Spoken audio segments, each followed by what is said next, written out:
देवपूर मोमीन कब्रस्तान येथे ईदगाह पटांगणात फेवर ब्लॉक कामाचा खासदार डॉक्टर शोभाताई बच्छाव यांच्या हस्ते लोकार्पण।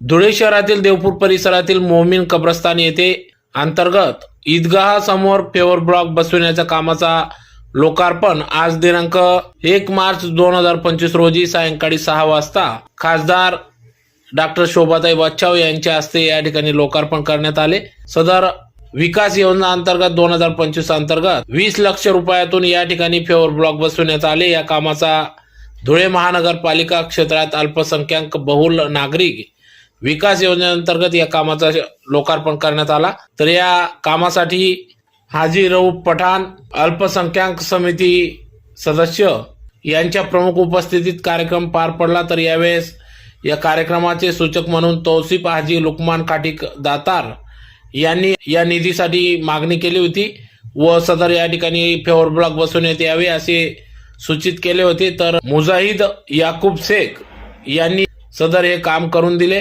गेल्या अनेक वर्षापासून या ठिकाणी जागा व्यवस्थित नसल्याने सर्व मुस्लिम बांधवांना या ठिकाणी ईदगाह दर्ग्यावर येताना त्रास होत होता।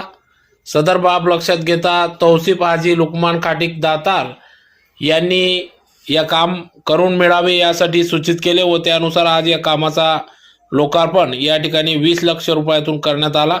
तर या प्रसंगी खासदार डॉक्टर शोभाताई बच्छाव, डॉक्टर दिनेश बच्छाव, युसुफ खाटीक, हाजी पठाण, ठेकेदार मुजाहिद शेख, अल्पसंख्याक कल्याण समिती सदस्य तौसिफ हाजी लुकमान खाटीक आदी सर्व पदाधिकाऱ्यांच्या उपस्थितीत या ठिकाणी सदर या कामाचा लोकार्पण करण्यात आला।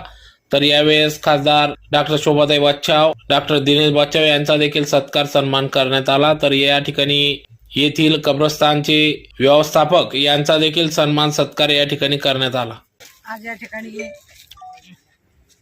धुळे लोकसभा मतदारसंघामध्ये आपले सन्माननीय सामाजिक पदाधिकारी आणि धुळे अल्पसंख्याक विकास कमिटीचे अध्यक्ष सन्माननीय तौसिफभाई खाटीक यांनी अल्पसंख्याक कल्याण विकास निधीच्या माध्यमातून आज आपल्या या कब्रस्तानमध्ये पेवर ब्लॉक बसवलेला आहे।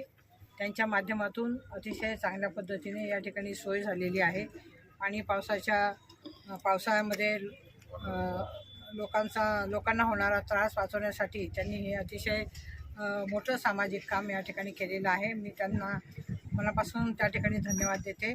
आज त्यांनी माझ्या हस्ते